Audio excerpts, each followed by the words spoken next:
Hello students, welcome to RNM academy channel. Students, DDCET preparation માટેનું હું study material provide કરું છું. અગાઉ એક વિડીયો ઓલરેડી બનાવી ચૂક્યા છીએ અને એ વિડીયોનું ટાઇટલ હતું ફિઝિકલ ક્વોન્ટિટીઝ એન્ડ યુનિટ્સ. જો તમે એ વિડીયો નથી જોયો તો એ પાર્ટ 1 તમે જોઈ શકો છો, ફિઝિકલ ક્વોન્ટિટીઝ એન્ડ યુનિટ્સ. હવે એ જ રેફરન્સમાં ડીડીસીઈટીનો જે સિલેબસ છે એમાં સેકન્ડ ટોપિક છે inter conversion of units. Title એવું છે કે એક યુનિટને બીજા યુનિટમાં કન્વર્ટ કઈ રીતે કરવા તે, એટલે ઇન્ટર કન્વર્ઝનની વાત છે. Inter conversion of units. હવે inter conversion of units means કોઈ સીજીએસમાં હોય તો તમારે એસઆઈમાં કન્વર્ટ કરવાનું થાય, એસઆઈમાં હોય તો સીજીએસમાં કન્વર્ટ કરવાનું થાય, અને ઓએમઆર શીટથી તમારે એમસીક્યુ ક્વેશ્ચન્સ આવવાના છે.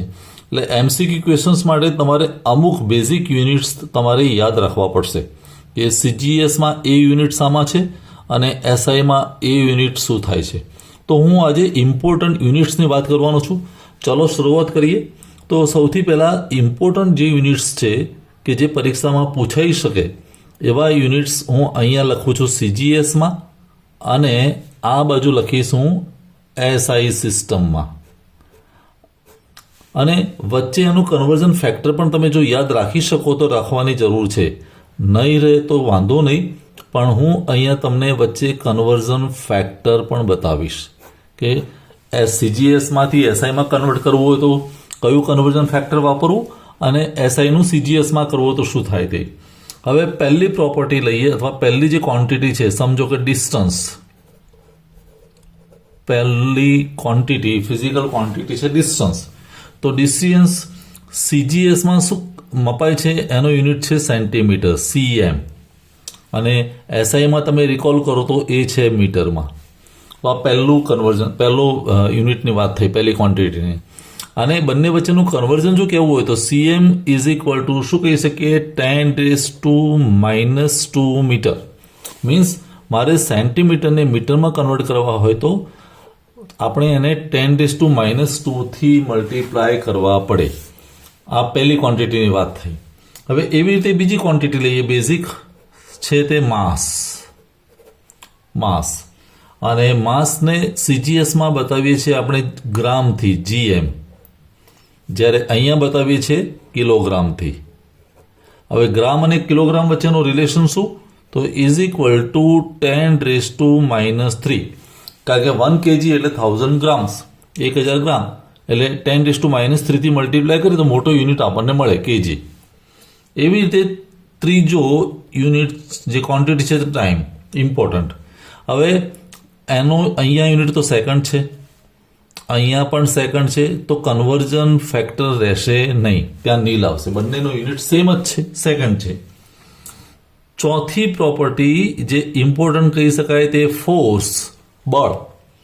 અને ફોર્સ સીજીએસમાં એનો યુનિટ છે ડાઇન. યાદ રાખવાની જરૂર છે, ડાઇન. એમસીક્યુમાં આવી શકે એવી વેલ્યુ છે. અને એસઆઈમાં છે ન્યૂટન. હવે ડાઇન અને ન્યૂટન વચ્ચે શું રિલેશન, તો ઇઝ ઇક્વલ ટુ 10⁻⁵. ડાઇનને હું 10⁻⁵ થી મલ્ટીપ્લાય કરું તો ન્યૂટનમાં કન્વર્ટ થાય, અને ન્યૂટનને 10⁵ થી મલ્ટીપ્લાય કરું તો ડાઇનમાં થાય. ડાઇન નાનો યુનિટ છે, ન્યૂટન મોટો યુનિટ છે. એવી રીતે એક છે એનર્જી. હવે આ એનર્જી જેને આપણે વર્ક પણ કહી શકીએ, વર્ક માટે પણ સેમ રહેશે એનર્જી. તો અહીંયા એનો યુનિટ છે ERG. એમસીક્યુમાં કોઈ વાર ઓપ્શન આવે તો તમને તરત ધ્યાનમાં આવવું જોઈએ. અને અહીંયા એનો યુનિટ છે જૂલ, JOULA. હવે ERG અને જૂલ વચ્ચેનું રિલેશન શું, તો ઇઝ ઇક્વલ ટુ 10⁻⁷. નાનો યુનિટ ERG, મોટો યુનિટ જૂલ. તો 10⁻⁷ થી મલ્ટીપ્લાય કરો તો તમને જૂલ મળે. એવી રીતે ચાર્જ, ઇલેક્ટ્રિકલ ચાર્જ. તો ચાર્જ માટે અહીંયા જે છે તે ESU યાદ રાખવાની જરૂર છે સીજીએસ માટે. અને અહીંયા છે તે કુલમ, COULOMB, કુલમ. હવે ESU અને કુલમ વચ્ચેનો રિલેશન થોડું કોમ્પ્લિકેટેડ છે, કન્વર્ઝન ફેક્ટર યાદ નહીં રહે તો ચાલશે, પણ કોઈ વાર આવો નંબર આવે ઓપ્શનમાં MCQમાં તો 3.336 into 10⁻12 એ કન્વર્ઝન ફેક્ટર છે. તેવી જ રીતે ચાર્જ પછી એક છે ઇલેક્ટ્રિક પોટેન્શિયલ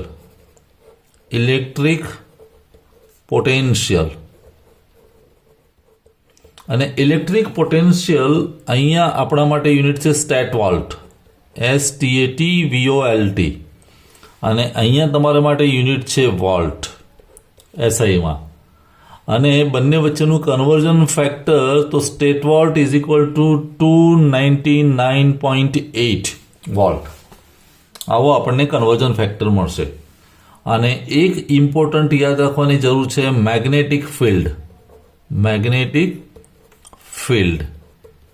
હવે મેગ્નેટિક ફિલ્ડ અહીંયા આપણે બતાવીએ છીએ ગોસ, GAUSS, અને અહીંયા છે એનો યુનિટ ટેસ્લા.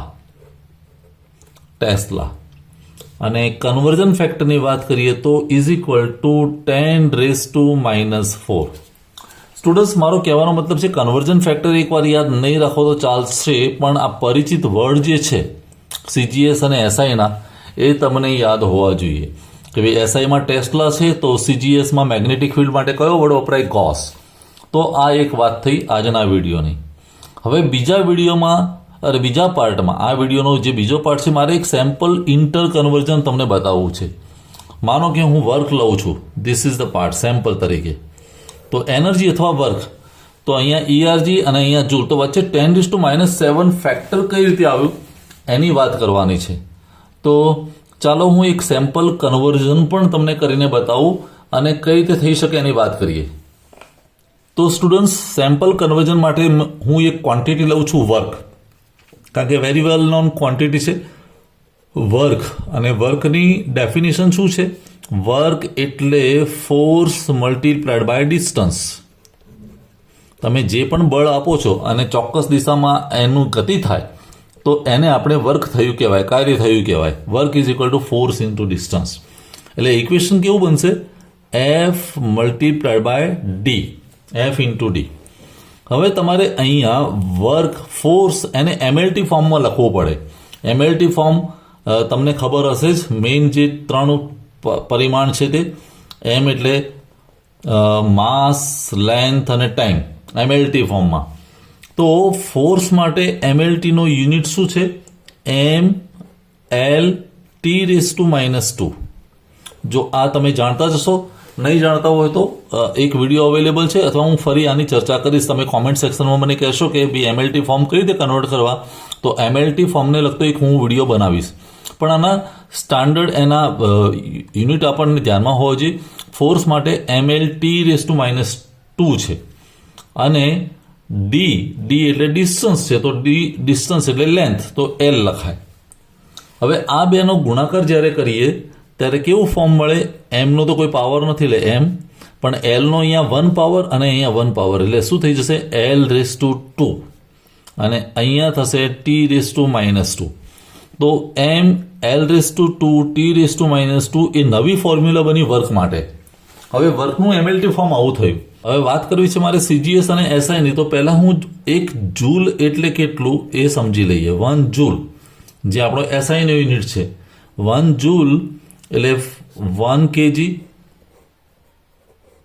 માસ શામાં હશે? 1 kgમાં. લેન્થ શામાં હશે? 1 મીટરમાં, પણ એનો સ્ક્વેર. અને ટાઈમ શામાં હશે? સેકન્ડમાં, એટલે 1 સેકન્ડ અને એનો સ્ક્વેર, 1s. એવી જ રીતે 1 CGS વર્ક લખવું હોય તો 1 CGS વર્ક, તો આ જ રીતે MLTના ફોર્મમાં M એટલે અહીંયા માસ શું હશે? 1 ગ્રામ. L² તો સેન્ટીમીટરમાં હશે, એટલે 1 cm², અને ટાઈમ 1s -2. અહીંયા પણ -2 અને અહીંયા પણ -2. એટલે મેં બંને CGS અને SIમાં આ પ્રમાણે લખ્યું MLT ફોર્મ.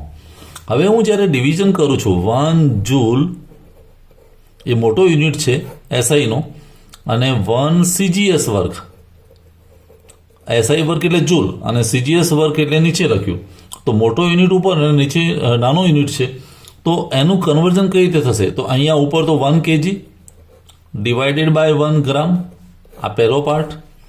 બીજા પાર્ટમાં 1 મીટર ડિવાઇડેડ બાય 1 સેન્ટીમીટર એનો સ્ક્વેર, અને ત્રીજામાં 1 સેકન્ડ, નીચે પણ 1 સેકન્ડ રેઝ ટુ -2. આવું કન્વર્ઝન થશે. હવે 1 kg એટલે 1000 ગ્રામ અને નીચે 1 g, તો જીમાં બંનેને કન્વર્ટ કરવું તો શું થશે? અહીંયા 10⁻³ વધશે. તમને ખ્યાલ આવશે 1 kg એટલે 10⁻³ ગ્રામ, જી જતા રહે તો 10⁻³ વધે. એવી રીતે 1 મીટર એટલે 100 સેન્ટીમીટર, તો અહીંયા શું વધે? 10⁻² વધે અને 2.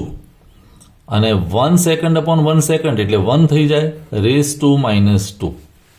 હવે આને તમે ધ્યાનથી જુઓ તો 1⁻² એટલે તો 1 જ થાય, 1નો કોઈ પણ પાવર 1 થાય.